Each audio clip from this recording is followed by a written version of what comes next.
సరే ఇప్పుడు ఎందుకంటే మనము ఆపరేషన్ సింధూర్‌ని దృష్టిలో పెట్టుకున్నా కానీ, ఓకే. పాకిస్తాన్‌లో ఒకప్పుడు వాళ్ళు ఛాలెంజ్ చేశారు ఆ టైంలో. ఓకే. ఎట్లాగైనా సరే మేము ఇండియాని స్మాష్ చేస్తాము అని కూడా సవాల్ విసరడం కూడా జరిగింది. ఎందుకంటే ప్రజలకు కూడా చాలా అనుమానాలొస్తున్నాయి ఈ ఫ్లైట్ ప్రమాదం మీద. మరి అదే కోణంలో ఆలోచిస్తే నిజంగా వాళ్ళు ప్రమాదాన్ని తలపెట్టే విషయంలో కూడా ఫ్లైట్‌ని బ్లాస్ట్ చేయడం అంటే ఇలాంటి ప్రమాదానికి గురయ్యేలాగా చేసే కుట్ర కోణాలు కూడా ఎలా ఉంటాయంటారు? దీని పట్ల వీళ్ళు అంటే సిబ్బంది కూడా ఎలాంటి చర్యలు చేసుండాల్సుంటే బావుండేదంటారు? మనం టెక్నికల్‌గా తీసుకున్నట్లయితే గనక, ఆ! ఇది రడ్డర్ అంటే ఈ పొజిషన్‌లో వస్తుందండి ఇక్కడ. ఓకే. టెక్నికల్‌గా ఇష్యూస్ ఏమన్నా జనరేట్ అయ్యి ఉంటాయంటే, రడ్డర్ ఓకే. అంటే ఇక్కడొస్తుంది ఈ ఆ! ఏరియాస్‌లో. ఆ! ఒకవేళ దీని హైడ్రాలిక్ ఫెయిల్యూర్ అయినప్పుడు ఆటోమేటిక్‌గా ఈ ఓకే. ఇంజిన్‌కి సంబంధించిన ఆ! ఎందుకంటే ఒకటేసారి ఆఫ్ అయినాయి కాబట్టి లోపల ఏదైనా మెసప్ అయ్యి ఓకే. ఆ యొక్క పైప్ లైన్స్ ఏదైతే హైడ్రాలిక్ సిస్టమ్ ఉందో అయి ఆ! ఫెయిల్యూర్ వల్ల ఆ 2 ఇంజిన్స్ ఓకే. ఎందుకంటే ఎయిదర్ ఒక ఇంజిన్ ఫెయిల్ అయ్యి ఇంకోటి ఉంటుంది. హ్మ్. ఆ సింగిల్ ఇంజిన్ మీదైనా వాళ్ళు ల్యాండ్ చేసుకోగలిగేవాళ్ళు. కానీ 2 ఇంజిన్స్ ఫెయిల్ అయినాయి అంటే ఇంటర్నల్‌గా ఈ ఇష్యూ అయ్యి ఉండొచ్చు. ఓకే.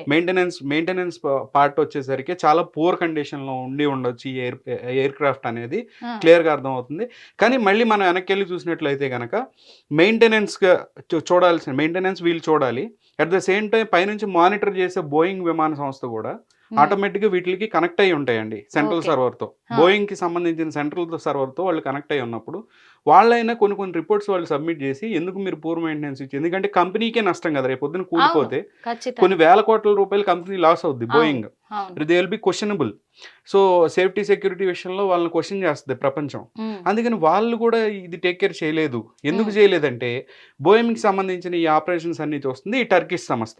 ఓకే. సో, 100% అక్కడే ఏదో ప్రాబ్లమ్ అంటే ఏదైనా ఇష్యూ జరిగుండొచ్చు. హ్మ్. వాళ్ళే కావాలని జెప్పి ఇది పక్కదోవ పట్టించుండొచ్చు. రెండోదేంటంటే చెక్ లిస్ట్ ఉంటుంది. ఒక ఓకే. విమానం టేక్ ఆఫ్ అవ్వాలంటే గనక స్టార్టింగ్ నుంచి ఎండింగ్ వరకు ఆ! మొత్తం గూడా చెక్ చేసుకుంటారు. పైలట్ గూడా కొన్ని కొన్ని సెక్యూరిటీ మాన్యువల్ ప్రకారం ఓకే. అవన్నీ ప్రోటోకాల్ అనేది ఫాలో అవుతారు. ఫాలో అవుతారు. ఆ! ఆ! ఫాలో అయిన తర్వాత వితిన్ 30 సెకన్లంటే భూమి మీద ఉన్నట్టే. ఓకే. టేక్ ఆఫ్ అయిన 30 సెకన్లకి రిపేర్ అవును. ఇలాంటి ఇంజిన్ ఫెయిల్ అయింది అనంటే అవును. అది భూమి మీద ఉన్నట్టే అనుకోండి. ఓకే. 30 సెకన్లు పెద్ద విషయం ఏం గాదు. కిందున్నా, పైనున్నా. కానీ టేక్ ఆఫ్ అయిన తర్వాత ఇష్యూ వచ్చిందంటే గనక హ్మ్. సివియర్ మెకానికల్ ఫెయిల్యూర్ ఏదైనా అయ్యుండొచ్చు. అట్ ద సేమ్ టైమ్ దీనిలో స్టాఫు ఎవరైతే ఈ చెక్ లిస్ట్‌కి సంబంధించి ఈ వెరిఫై జేయాలో వాళ్ళలో ల్యాబ్స్ హ్మ్. సరైన చర్యలు తీసుకొని ఉండకపోవచ్చు. సరిగ్గా దీన్ని ప్రోటోకాల్ ఫాలో అయ్యి ఉండకపోవచ్చు అనేది మనం క్లియర్‌గా చూడొచ్చు. చూడొచ్చు. రెండోది స్పెక్యులేషన్ చూద్దాం. అంటే అనుమానాలు. ఆ! ఇప్పుడు MH370 ఫ్లైట్ ఏదైతే చెప్పానో ఇంతకుముందు, అవును. దానిలో తైవాన్‌కి సంబంధించిన సెమీకండక్టర్‌కి సంబంధించిన 20 మంది స్టాఫ్‌ని చంపటానికే ఆ ఫ్లైట్‌ని కూల్చారు ఆ! అనే ఒక న్యూస్ అనేది ఉంది. సర్క్యులేట్ ఉంది. అవుతూ ఉంది ఎప్పటినుంచో. అవును. సో, ఇలాంటి ఇలాంటి యాంగిల్స్‌లో కూడా ఎందుకంటే ఇప్పుడున్న సొసైటీ చెప్పలేమండి ఏం జరుగుద్దని. అవును. ఎందుకు చనిపోయారు? అసలు ఎందుకంటే ఎన్నో అనుమానాలు గాబట్టి. చాలా అనుమానాలు. ఎందుకంటే మొన్న జరిగిన పహల్గామా దాడి తర్వాతే ఈ హ్మ్. ప్రమాదాలు ఎక్కువగా కూడా మనకు చూస్తున్నాం. చూస్తున్నాము. అందులో మన ఇండియాలో అవును. వాళ్ళిచ్చిన సవాళ్ళు అలాంటివే మళ్ళీ. అవును. అందుకని అవును. అనుమానాలు వ్యక్తమవ్వడం రీసెంట్‌గా సహజమే. చాలా హెలికాప్టర్స్ గూడా గ్రౌండ్ అవును. అవుతున్నాయి. టెక్నికల్ ఇష్యూస్ అవును. ఏదైనా ఇప్పుడు లేటెస్ట్ టెక్నాలజీస్ చాలా అవైలబుల్ ఉన్నాయి. చైనా గానివ్వండి, కొన్ని కంట్రీస్ దగ్గర హ్మ్. చాలా అడ్వాన్స్‌డ్ టెక్నాలజీస్ ఉన్నాయి. లేజర్ బీమింగ్ జేసి ఈ యొక్క లేజర్ బీమింగ్‌తో పాటు ఈ ఈ ఈ అడ్వాన్స్‌డ్ టెక్నాలజీస్‌తో ఈ ఈ యొక్క కమ్యూనికేషన్స్‌ని ఇంటరప్ట్ చేస్తున్నారా అనే అనుమానాలు హ్మ్. ఆల్రెడీ చాలా చోట్ల వీటిలి గురించి వ్యాసాలు రాసారు. చాలామంది గూడా ఇలాంటి ఇంటరప్షన్స్ ఉన్నాయి. సడెన్‌గా రాడార్ నుంచి కమ్యూనికేషన్ తెగిపోవడం. హ్మ్. సడెన్‌గా ఏటీసీ రాడార్‌లోంచి మాయమైపోవడం. మళ్ళీ పాపప్ అవ్వడం. హ్మ్. సో, ఇప్పుడిప్పుడే కొత్తగా వచ్చిన ఈ టెక్నాలజీని మన యొక్క ఇలాంటి దేశాల మీద ఈ యొక్క కొన్ని కంట్రీస్ ఇలా టెస్ట్ చేస్తూ ఉన్నాయా? హ్మ్. హ్మ్. ట్రయల్స్ వేస్తూ ఉన్నాయా? హ్మ్. ఆ టెక్నాలజీస్‌తో అనే డౌట్స్ కూడా మనకి వస్తూ ఉన్నాయి. అట్ ద సేమ్ టైమ్ మన MH370 ఫ్లైట్ మనం తీసుకున్నట్లయితే గనక దానిలో 20 మంది స్టాఫ్ ఎవరైతే సెమీకండక్టర్ స్టాఫ్ చనిపోయారో అంటే అవును. ఇప్పుడు వరకు ఆనవాళ్ళు లేకుండా పోయింది ఆనవాళ్ళే అసలు. లేవు. లేవు. అసలేమైపోయిందో కూడా తెలీదు. సో, ఈ ప్యాసింజర్ లిస్ట్‌ని గూడా ఒకసారి తీసి, హ్మ్. దీనిలో సైంటిస్ట్‌లు ఎవరైనా ఉన్నారా? కొత్తగా ఓకే. ఏమన్నా అభివృద్ధి చేసే ఏదైనా మెడిసిన్ సంబంధించో, లేదంటే గనక ఏదైనా ఓకే. డిఫెన్స్ రంగానికి సంబంధించిన ఏదైనా ఇన్నోవేషన్ చేసిన వాళ్ళా? ఏదైనా స్టార్టప్ చేసిన వాళ్ళా? దేనికైనా సంబంధించిన వాళ్ళున్నారనే యాంగిల్స్‌లో గూడా మనం దీన్ని వెరిఫై చేయాల్సిన అవసరం ఉంది అని ఉంది. చెప్తున్నాను. కానీ అలాంటి చర్యలు చేపట్టలేదు కాబట్టి ఈ ప్రమాదానికి అదొక ఎందుకంటే కారణం అని గవర్నమెంట్ కూడా చేస్తుంది అనుకోవచ్చు. అన్ని యాంగిల్స్ లో వాళ్ళు వెరిఫై ఉమ్. చేస్తారు. అట్ ద సేమ్ టైం కొన్ని చోట్ల ఏంటంటే గవర్నమెంట్ కూడా కొన్నిటిని చెప్పవు. అంటే ఇప్పుడు మీరు ఇందాక ఒక మాట కూడా చెప్పారు సార్, ఏంటంటే టేక్ ఆఫ్ అయ్యి 30 సెకండ్స్ కూడా అవ్వలేదు. 30 సెకండ్లే. ఆ 30 సెకండ్ల లోపు ఇంత పెద్ద ప్రమాదం జరగడం అనేది చాలా వేరు, అవును జరగదు అన్నారు. అవును. ఈ 30 సెకండ్స్ లో టేకప్ అయినప్పుడు ఎంత హైట్ లో ఒకవేళ ఫ్లైట్ అంటే ఇప్పుడు ఇది టేకప్ టైం అంటారా, ఇక్కడ ఉన్న మన ఇమేజ్ చూసుకున్నట్లయితే 6700 టేకప్ అవుతుంది, ఎంత హైట్ లో ఎగరొచ్చు ఫ్లైట్ ఆ 30 సెకండ్స్ కి? 6700 అడుగుల్లో ఆ, నుంచి అది ఒకటేసారి స్టాల్ అయిపోయి స్లోగా ఓకే గ్లైడ్ అవుతూ పడింది అనమాట. ఓకే. సో నోసప్ అన్నప్పుడు నోస్ ఇలా పైకి ఉంది, నోస్ పైకి ఉంది, సడన్ గా అంటే ఈ అసెండింగ్ లో ఉంది. అవును. అసెండింగ్ అంటే పైకి ఎక్కుతూ ఉంది అనమాట, Yes. ఆల్టిట్యూడ్ పైకి ఎక్కుతూ ఇలా పడిపోయింది కదా. ఆ, సో ఆల్టిట్యూడ్ నోసప్ తో పడింది అనే అర్థం ఏంటంటే ఒకటేసారి ఇంజన్ ఫెయిల్ అయిపోయింది అనేది క్లియర్ గా కనపడుతుంది మనకి. ఓకే. అంటే ఆల్టిట్యూడ్ మనకి ఇట్లా పైకి ఎక్కుతూ ఒకటేసారి ఇంజన్ ఆఫ్ అయిపోయింది, సడన్ గా స్టాల్ అయిపోయి స్లోగా ఇట్లా వెళ్ళిపోయి ల్యాండ్ అయిపోయింది కింద. ఎందుకు అడిగాను ఈ క్వశ్చన్ అంటే కూడా ఎగ్జాక్ట్లీ మెడికల్ కాలేజ్ హాస్టల్ పైనే అది పడడము అనేది కొంచెం అనుమానాలకు అది దారితీస్తుంది అది సార్. ప్రాబ్లం ఏం లేదండి, ఎందుకంటే అది దాని వేలోనే పడింది అది. ఎందుకంటే రన్వే నుంచి టేక్ ఆఫ్ అయింది, అసెండింగ్ లో ఉంది, ఉమ్. ఇంకా అక్కడ మెడికల్ కాలేజ్ ఉన్నా ఇంకోటి ఉన్నా అక్కడ ల్యాండ్ ఏదున్నా అవ్వాల్సింది. ఇంకా దాంట్లో అంతే. ఎటువంటి డౌట్ లేదు. లేదు. దానిలో ఎటువంటి ఓకే. డౌట్స్ ఎక్కడ అరైజ్ అవుతుంది అంటే వై ఎయిర్ ఆ. ఇండియా. ఓకే. ఆఫ్రికన్ కంట్రీస్ లో 60 సంవత్సరాలు 50 సంవత్సరాల కిందట ఉన్న ఫ్లైట్లు కూడా ఈ రోజుకి ప్రశాంతంగా పైన ఎగురుతూ ఉన్నాయి, అవును పాత ఫ్లైట్స్. అవును. ఆ డోర్ ఊడిపోయి వెనకాల ఇది ఊడిపోయి అది ఊడిపోయి కూడా తిరుగుతూ ఉన్నాయి. ఎస్. సో ఇంత అడ్వాన్స్డ్ ఫ్లైట్స్, బోయింగ్ సంబంధించిన ఫ్లైట్ ఈ రకంగా 2 ఇంజన్స్ ఒకటేసారి ఫెయిల్ అవడం ఏంటి, ఒకటేసారి ఇట్లా ఈ రకంగా కూలిపోవడం ఏంటి, ఈ కూలిపోయే ముందు ఎన్నో డౌట్స్, ఎంతో మంది బాంబు బెదిరింపులు రావడం ఏంటి ఎయిర్ ఇండియాకి. అదే టైంలో జూడియోకి సంబంధించిన వాళ్ళ క్లోతింగ్ షోరూమ్ల మీద కొంతమంది కావాలని చెప్పి దీనిలో కొనొద్దు అని చెప్పి, అంటే టాటాకి సంబంధించిన సంస్థల మీద కొన్ని రకాల ఈ యొక్క ప్రాపగండా నడపటం ఏంటి, ఇక ఏది చేతగాలేదని చెప్పేసి దీన్ని ఏమన్నా అంటే ఇచ్చేసారా? ఇప్పుడు ఇక్కడ ఇంకొక విషయం కూడా అనుకోవచ్చా సార్, ఏమనంటే ఇప్పుడు ఫిజికల్ గా ఫేస్ టు ఫేస్ పోరాడలేక ఇలా సింపుల్ ట్రిక్స్ యూజ్ చేస్తున్నారని కూడా మరి అనుకోవచ్చు. అంతే కదా, దీనిలో ఏమని ప్రూవ్ చేస్తారు? ఏ చిన్న ఆ. మెకానికల్ ఫెయిల్యూర్ ఉందనుకోండి, ఎగ్జాంపుల్ దీనిలో ఏదో నట్టో బోల్టో పోయింది ఎగ్జాంపుల్, దానివల్ల అయినా కూడా ఎవరని ప్రూవ్ చేస్తారు? ఎవరని? ఇంత పెద్ద ఎయిర్ క్రాఫ్ట్ లో కొన్ని లక్షల పార్ట్స్, స్పేర్ పార్ట్స్ ఉంటాయి, ఒక ఇప్పుడు 1,00,000 పైన దాదాపు స్పేర్ ఈ పార్ట్స్ ఉంటాయి. ప్రమాదానికి గురైనటువంటి ప్రాణాలు, బలైనటువంటి ప్రాణాలు దాదాపు ఇప్పుడు 600 మంది అనుకోవచ్చు. ఇటు మెడికల్ కాలేజ్ తరఫున, అటు ప్లేన్ లో ఉన్న వాళ్ళు. అదే 300 మంది అంటే 270 ఖచ్చితంగా. మంది వీళ్ళను స్టాఫ్ తో కలిపి ఆ, at the same minimum time ఒక దగ్గర దగ్గరగా 60 మంది, 500 టోటల్ గా అనుకోవాలి. 400 దాకా వస్తుంది. ఎందుకంటే ఇంకా క్లారిటీ రాలేదు క్లారిటీ ఎంతమంది రాలేదు అనేది. ఎంతమంది అనేది. అక్కడ మెడికల్ కాలేజ్ లో కూడా ఇన్సిడెంట్ గురైన వాళ్ళని ఇంకా చికిత్స పొందుతూనే ఉన్నారు. అవును. అందులో ఎంతమంది బ్రతుకుతారు, ఎంతమంది ఇదవుతారు అనేది కూడా ఇంకా క్లారిటీ లేదు. అవును. అందుకు మినిమం 500 ప్రాణాలను బలి తీసుకున్నారంటే తీసుకున్నాం. చిన్న సింపుల్ ట్రిక్స్ వీళ్ళు యూజ్ చేస్తున్నారు అనుకోవచ్చు. అదే ఎక్కువ నేను అనుకునేది ఏంటంటే ఇప్పుడున్న లేటెస్ట్ టెక్నాలజీతో చైనా లాంటి కొన్ని కంట్రీస్, Yes. వాళ్ళకున్న యాక్సెసిబుల్ కంట్రీస్లో, పాకిస్తాన్లో కానివ్వండి, బంగ్లాదేశ్ కానివ్వండి, ఇవన్నీ ఏంటంటే మన ఎయిర్పోర్ట్స్కి దగ్గరగా ఉంటాయి కొన్ని చోట్ల. Hmm. ఈ కంట్రీస్ కొంచెం ఒక 500-600 కిలోమీటర్ల రేంజ్లో వాళ్ళ ఇంటర్నేషనల్ వాటర్స్ నుంచి కానీ ఏవైనా ఇటువంటి టెక్నాలజీని ఏమన్నా ట్రై చేసి చూస్తున్నారా? ఎందుకంటే ఒక యాక్సిడెంట్ అంటే ఇప్పుడు ఇందాక నేను రిపోర్ట్ చూపించాను, వరల్డ్ Yes. రిపోర్ట్ ఎలా ఉంటుందంటే అవును. 10 లక్షల ట్రిప్పులు వేస్తే Hmm. ఒక నెంబర్ ఆఫ్ ప్లేన్స్, Hmm. కొన్ని వందల ప్లేన్స్ కలిపి ఒక 10 లక్షల సార్లు ట్రిప్ వేస్తే ఒక యాక్సిడెంట్కి ఛాన్స్ ఉంది. అవును. అది ఇంతకుముందు హాఫ్ యాక్సిడెంటే, Hmm. కానీ 1 యాక్సిడెంట్కి 10 లక్షల సార్లు అయితే ఒక 1% ఛాన్స్ ఉన్నప్పుడు ఇక్కడ డౌట్స్ ఏంటనంటే ఫస్ట్ బెదిరింపులు రావడం, ఇవన్నీ జరగడం, వీటి మీద ప్రాపగెండా చేయడం, మళ్ళీ ఎయిర్ ఇండియా టార్గెట్ అవ్వడం, Hmm. అది కూడా అహ్మదాబాద్లో కూలిపోవడం, అవును. ఇన్ని Yes. డౌట్స్ అన్నీ వచ్చినాయి కాబట్టి ఈ యాంగిల్స్లో మనం ట్రైల్ చేయాల్సిన అవసరం ఉంది ఎందుకంటే అంటున్నాను. ఇప్పుడు ఎయిర్ ఇండియా ఫ్లైట్ అనేది అది ఎలా కూలింది, ఎలా కుప్పకూలిపోయింది, ఎక్కడ దూసుకొచ్చింది అనే వీడియో కూడా ఉంది కదా సార్ మనకి. ఆ అవును. వీడియో కూడా ఒక్కసారి ఎక్స్ప్లెయిన్ చేయండి సార్ Yeah. మనకోసం.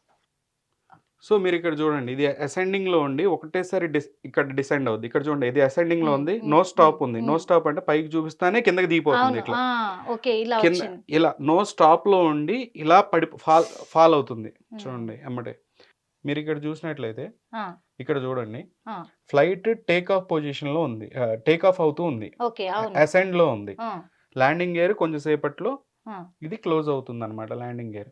ఓకే. కాకపోతే ఒకటేసారిగా ఉమ్, ఒకటేసారిగా నో స్టాప్ అంటే ఇలా ఉంది. ఇలా ఇది అవును. పైకి చూపిస్తూ అవును. ఒకటేసారి డౌన్ అనేది ఈ 2 ఇంజిన్స్ ఫెయిల్యూర్ అయింది.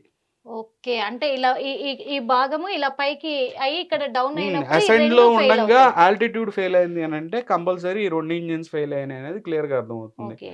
సో ఇక్కడ ఈ రడ్డర్ ఇష్యూస్ అయి ఉండొచ్చు, లేదంటే ఈ ఇంజిన్స్ లో ఉన్న ఏదైనా కంప్లైంట్స్ కానీ అయి ఉండొచ్చు, ఓకే. ఎనీథింగ్. ఉమ్, కాకపోతే యాజ్ పర్ వరల్డ్ లో ఉన్న రిపోర్ట్స్ ప్రకారం ఏంటంటే ఇట్లా డ్యూయల్ ఇంజిన్ అవంతటికి అవే ఫెయిల్ అవడం అనేది చాలా rare of the rarest case అంటున్నారు. అది.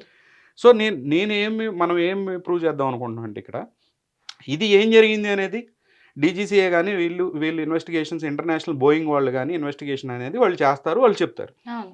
బట్ మన యాంగిల్లో మనం ఆలోచిస్తుంది ఏంటంటే ఉమ్, అసలు rare of the rarest case ఎస్. మళ్ళీ మన వెనక్కి వచ్చి అది అహ్మదాబాద్లో ఉమ్, పిఎం ఓన్ స్టేట్లో అది. అది ఆల్రెడీ దీని మీద సంవత్సరం నుంచి బాంబు బెదిరింపులు వస్తూ ఉమ్, సంవత్సరం నుంచి ఈ యొక్క సంస్థని అటాక్ చేస్తూ ఉమ్, ఈ యొక్క సంస్థని ఈ రకంగా చేస్తూ ఒక పక్కన టర్కీ వాళ్ళు, అవును. టర్కీతో మనం ఇప్పుడు శత్రుదేశం అయిన టర్కీ అవును. దీని మెయింటెనెన్స్ మధ్యలో Yes. ఉన్నారు అని చెప్పి తెలుస్తూ ఇన్ని రకాలుగా ఉన్న ఈ ఫ్లైట్ కూలిపోవటం అనేది వింతగా ఉంది అని నా అది అభిప్రాయం. ఎందుకంటే ఈ అనుమానాలు వ్యక్తం అవడానికి కారణం కూడా పక్కాగా ఇక్కడ తెలిసిపోతుంది ప్లాన్ అని తెలిసిపోతుంది. చెప్పేసి కూడా అర్థమవుతుంది అవును. అనుకోవచ్చు. సో వాస్తవం. ఈ యాంగిల్లో కాకపోతే ఇక్కడ ఇంకొక చిన్న డౌట్ సార్, ఎందుకంటే ఈ ప్రమాదం జరిగినప్పటి నుంచే ఇప్పటి వరకు చూసుకుంటే ఫ్లైట్ల గురించే 3 ఇన్సిడెంట్లు మళ్ళీ వచ్చాయి ఈ రోజు కూడా. ముంబై ఫ్లైట్ కూడా 3 అవర్స్ కనిపించకుండా గాల్లోనే ఉండిపోయి 3 అవర్స్ తర్వాత మళ్ళీ ల్యాండ్ అయింది. ఊపిరి పీల్చుకున్నారు జనాలు అని కూడా చెప్పుకోవచ్చు సో అక్కడ సో సిబ్బంది. అదే సమ్వేర్ ఎక్కడో సంహవ్ ఏదో కమ్యూనికేషన్ ని ఎవరో ఇంటరప్ట్ చేస్తున్నారు. చేస్తున్నారనేది పక్కాగా కమ్యూనికేషన్ తెలుస్తుంది. నాట్ ఎందుకంటే ఓన్లీ ఇప్పుడు ఎయిర్లైన్స్ చూసుకుంటే బ్రేకింగ్ న్యూస్ కూడా అమెరికా ఫ్లైట్ అలాగే అయ్యింది. ఇప్పుడు ముంబై ఫ్లైట్, ఇక్కడ ఎయిర్ ఇండియా ఫ్లైట్ ఒకటి. ఈ 2 రోజులలోనే 3 ఫ్లైట్లు ప్రమాదానికి గురవ్వబోయాయి అంటే ఒకటి ఆల్రెడీ అయిపోయింది. మనం చూడొచ్చు మేడం. ఇప్పుడు కొన్ని యుద్ధాలు అనేవి టీవీ ముందు Yes. మనుషులు కనపడేలా చేస్తారు, కొన్ని ఆ. యుద్ధాలు మనుషులు కనపడకుండా కనిపించకుండా జరుగుతాయి. చేస్తారు. ఆ యుద్ధాల్లో భాగమే ఇవి అని కూడా ఇది అనుకోవచ్చు మనం. అంటే ఫ్లైట్ల మీద టార్గెట్ పెట్టారు అవును. అనే ఇప్పుడు విధంగా కూడా ఇది- చైనాకి వాళ్ళకున్న టెక్నాలజీతో వాళ్ళు ఏం చేస్తారు, Yes. ఇలా వేరే కంట్రీలో చేస్తారు. మనం చేయొచ్చేమో, Yes. లేదంటే అమెరికా నా దగ్గర కూడా ఈ టెక్నాలజీ ఉందని ప్రూవ్ చేయడానికి చైనీస్ ఎయిర్లైన్స్ ఏదన్నా అక్కడ డౌన్ చేయొచ్చు. డౌన్ చేయొచ్చు. వాటికి వీళ్ళు ప్రూఫ్ చూపించుకోరు, వాళ్ళు ప్రూఫ్ చూపించుకోరు, కానీ Yes. కనపడకుండా ఇలాంటి యుద్ధాలు జరిగే ఛాన్స్ కూడా ఉంది. అంటే ఇప్పుడు గాల్లో ఉన్న ఫ్లైట్ కమ్యూనికేషన్ కూడా కనుక్కోలేనంత, అంటే ఆ టెక్నికల్ గా కనుక్కోలేనంత కదా. కూడా కనిపించకుండా పోయే ఎలాంటి సిచ్యువేషన్ లో అదే వస్తుందంటారు? ఎంతో పవర్ఫుల్ రాడార్స్ ఉంటాయి వీటిలో. ఒక చోట అంటే కమ్యూనికేషన్ ఇష్యూ ఒక చోట వచ్చిందండి అనుకోవచ్చు, కానీ ఈ రీసెంట్ గా చాలా ఫ్లైట్స్, Yes. హెలికాప్టర్స్ కూడా, అవును. ఫ్లైట్సే కాకుండా హెలికాప్టర్స్ Helicopters కూడా అవును. ఇలాంటి ఇష్యూసే ఫేస్ చేస్తున్నాయి. ఈ Hmm. కమ్యూనికేషన్ ఇష్యూస్ ఎందుకు వస్తున్నాయి అంటే someone is interrupting the communication between the aircraft and ATC. ఈ మధ్యలో ఉన్న కమ్యూనికేషన్ ఎవరో డిస్టర్బ్ చేస్తున్నారు. ఏదో కంట్రీ రాడార్స్ తో, పవర్ఫుల్ రాడార్స్ తో somewhere they are trying to అది మెస్ అప్ విత్ ఏదో థింగ్స్ అనేది క్లియర్ ప్లానింగ్ అయితే జరుగుతుంది. జరుగుతుంది. ఎందుకంటే ఒకటంటే అనుకోవచ్చు, ఇలా మల్టిపుల్ ఇన్సిడెంట్స్ మల్టిపుల్ రీసెంట్ గా. చూస్తున్నాము. Yeah. ఈ 2 days లో కూడా 3 ఇన్సిడెంట్స్ అంటే ఇంకా అది సో ఆ ఛాన్సెస్ అనుమానించాల్సిన రూల్ అవుట్ అవసరం అయితే చేయలేము ఉంది. మనం. ఏంటంటే పక్కాగా ఇవి జరిగినాయి అని చెప్పట్లేదు, కాకపోతే ఉండొచ్చు, మన అయి స్టడీ ఈ రకంగా చేసినప్పుడు Hmm. దానికి బలమైన ఆధారాలు కూడా ఉన్నాయి. ఇలా జరుగుతుంది, ఇలా ఛాన్సెస్ ఉన్నాయి అని చెప్పి మనకి నెట్లో జర్నల్స్ ఉన్నాయి. Yes. ప్రతిసారి మెకానికల్ ఫెయిల్యూరే కాదు, ఇప్పుడున్న అడ్వాన్స్డ్ టెక్నాలజీ, దీనిలో వాడే అలాయిస్, దీనిలో వాడే ఈ ఎయిర్ క్రాఫ్ట్ లో వాడే మెటీరియల్ కానివ్వండి, ఒక్కొక్క ఫ్లైట్ కొన్ని 100 కోట్లు ఉంటుంది.